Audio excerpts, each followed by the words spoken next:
దేవుని యొక్క మందిరికి రేపు ఎలాగా ఆనందముగా హ్యాపీ క్రిస్మస్. ఉదయకాల సమయం లేకగానే నీ ఇంటి వారందరికీ మందిరానికి రాగానే అమ్మ బాగున్నావా చాలా బాగుంది అంత కొన్నాం 25 మొక్కలు అంటారు తీరా. మా అమ్మని సరదాగా తీసుకెళ్ళాడు. ఎక్కడికి సరదాగా తీసుకెళ్ళాడు. 1000 రూపాయలు డైలీ సేవ తీసుకోమా అంటే 5 రూపాయలు తీరా 5 రూపాయలు తీరా లైన్లో రండి 600 రూపాయలు తీరా 300కి చెప్పమన్నాడు. మొత్తం ఈ కానీ పొడి చేతులందరూ కూడా ఇక్కడికి వచ్చారు మొత్తం. కాబట్టి మీరు వెళ్ళండి. కాకినాడలో చాలా బంపర్ ఆఫర్స్ చాలా బాగున్నాయి. అంతకంటే బంపర్ ఆఫర్స్ ఇక్కడ దేవుడు 26వ తారీఖుకి ఇవ్వబోతున్నాడు. బహుమతులు ఇవ్వబోతున్నాడు. ఆనందాన్ని ఇవ్వబోతున్నాడు. జీవితాలను దేవుడు మార్చబోతున్నాడు. జీవితాలను దేవుడు కట్టబోతున్నాడు. చీకటిని తొలగించబోతున్నాడు. చీకటిలో నుంచి వెలుగుగా నువ్వు మారబోతున్నావు.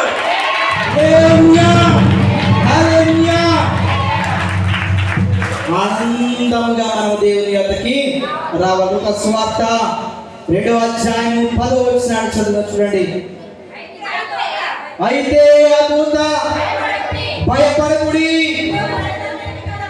ఇదిగో ప్రజలందరికీ కలగబోవు మహా సంతోషకరమైన ఆనందకరమైన ఒక వర్తమానాన్ని, ఒక సూచనని, ఒక బహుమానాన్ని నీకు నేను ఇవ్వబోతున్నాను. నేను స్తోత్రం కలుగునుగాక. హల్లెలూయా హల్లెలూయా. మరియతో పలుకుతుంది దూత, ఇదిగో నువ్వు భయపడకు. నువ్వు రేపు పొద్దున్న ఆరాధనకు వస్తున్నప్పుడు భయపడుతున్నావేమో. అయ్యో రేపు క్రిస్మస్ ఆరాధన, అయ్యో క్రిస్మస్ ఆరాధన నేను ఎలా రావాలి, నేను ఎలా ఉండాలి, నువ్వు భయపడుతున్నావేమో.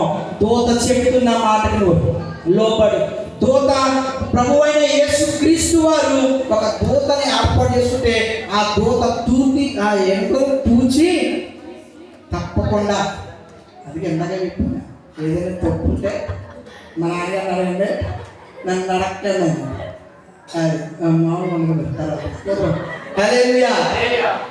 ఏదని నేను వేసిన గీత మీద ఏ మాత్రం కూడా దూత మాట తప్పకుండా ఎక్కడికి వెళ్ళమన్నదో అక్కడికి వెళ్ళి ఒక సూచనకరమైన మాట, ఆనందకరమైన మాట ఎవరికి తెలిసేమంటుంది? మరియాకి అండి, ప్రజలందరికీ మరియాతో మాట్లాడారు. ఈరోజు ప్రజలందరికీ కూడా దేవుడు కలగబోవు మహా సంతోషకరమైన శుభవర్తమానం శుభవర్తమానము నేను మీకు తెలియజేస్తున్నట్టే ఏదో మర్మం కాదు, ఏదో ఆశిస్తాను కాదు, ఏదో బంగారం చేస్తాను కాదు, ఆయన పుట్టడమే ఒక శుభం. ఏంటి చెప్తాను కూడా? హల్లెలూయా, హల్లెలూయా.